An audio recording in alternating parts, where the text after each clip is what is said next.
कैसे हैं दोस्तों? मैंने एक बार कहा था कि सुपरमैन का अच्छा होना उसके किसी काम नहीं आता, उसके कमज़ोरों के साथ खड़ा होना, उसका साथ देना और उनके लिए लड़ना लोगों को एक आँख नहीं भाता।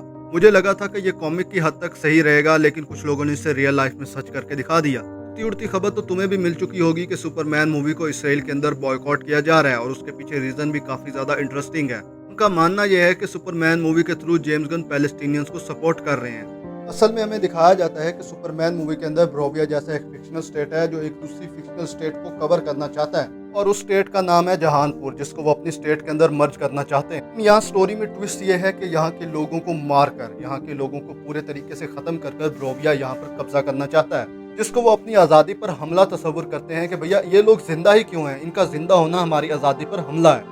जो तुम जानते हो कि हर ताकतवर के पास यही बहाना होता है कि भाई वो अपनी आज़ादी के नाम पर दूसरों का खून बहाता है और कहता है मैं तो ये अमन लाने की कोशिश कर रहा था। तो इस तरह ब्रोविया भी करने की कोशिश करता है, जिसके पीछे भैया सुपरमैन खड़ा हो जाता है कि भैया हम तुमको तोड़ देंगे अगर तुमने जहानपुर के लोगों का हाथ भी लगाया तो।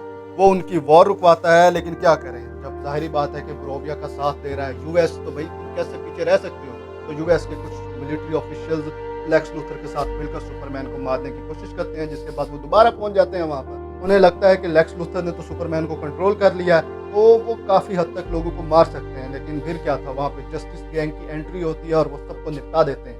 तो भैया ये है वो रीज़न। लेकिन क्या करें, जब तक इसराइल ने शोर नहीं मचाया था तब तक सुपरमैन की पॉपुलैरिटी कम थी। लेकिन जैसे ही इन लोगों ने शोर मचाना शुरू कर दिया तो लोगों ने सुपरमैन को एक डिफरेंट वर्जन से देखना शुरू कर दिया।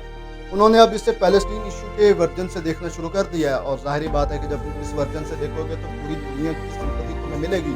तो भैया इसमें स्टूडियो का भर भर के फ़ायदा होने वाला है। भाई जाहिर बात है कि अगर कॉन्ट्रोवर्सी हुई है तो भाई इसका फ़ायदा स्टूडियो को ही होगा। लोग धड़ाधड़ मूवी देखेंगे और इस नज़रिए से एक बार फिर देखेंगे। हो ना हो, इस कॉन्ट्रोवर्सी के चक्कर में स्टूडियो वालों का फ़ायदा हो गया और स्टूडियो वाले अब अपने मज़े ले रहे हैं। और दूसरी तरफ अगर हम रियल लाइफ में देखें तो हमें पता है कि इसराइल क्या कुछ कर रहा है पैलेस्टीन के अंदर। वो लोगों को मार रहा है और उसके बाद वो कहते हैं कि ये हमारी आज़ादी पर हमला करते हैं, इसलिए हम इसे मार रहे हैं। और इसका बहाना वो क्या देते हैं, वो कहते हैं कि 7 अक्टूबर को याद करो। लेकिन उससे पहले वाले हालात को नहीं देखते, जब इन्होंने कई मुस्लिम्स को इस तरह की मार दिया कि भैया उनकी जान की कीमत ही नहीं दी। और हाँ, तुम्हें बताता चलूँ कि पैलेस्टीन का इशू आज का नहीं है, न 7 अक्टूबर का है, बल्कि ये इशू तब का है जब 1947 में हम सबको आज़ादी मिली। इस बात को अच्छे तरीके से समझ लो कि गुलामी किसी को भी अच्छी नहीं लगती। कोई भी किसी को कूट कर ये नहीं कह सकता कि तुम्हें मेरे नीचे रहना पड़ेगा। लोगों के दिल जीतना पड़ते हैं, चाहे फिर तुम कुछ भी हो, कोई भी हो, किसी भी स्टेट से कोई भी लेना देना हो, इससे कोई फर्क नहीं पड़ता क्या हो।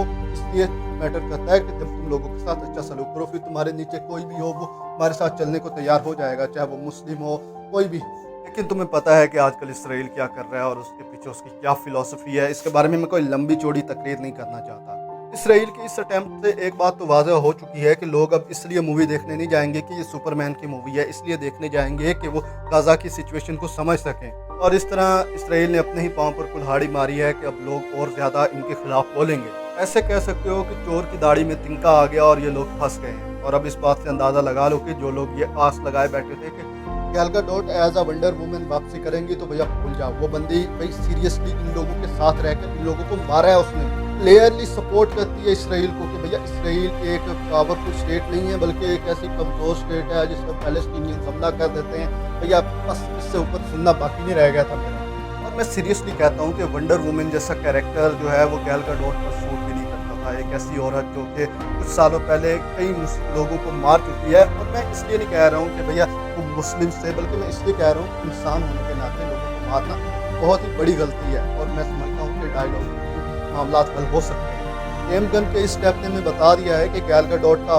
दाना पानी उठ चुका है डीसी स्टूडियो से। फिर भी अगर जेम्स गन अगर चाहें भी तो अब गैल गैडोट वापस नहीं आएंगी, क्योंकि इन्होंने यहाँ पर वो फिलिस्तीन वाला मसला छेड़ दिया है। बाकी भी तुम्हारी इसके बारे में क्या ओपिनियन हैं, तुम अपनी ओपिनियन कमेंट सेक्शन में दे सकते हो। अगर वीडियो अच्छी लगी हो तो चैनल को सब्सक्राइब करो, वीडियो को लाइक करो और शेयर करो।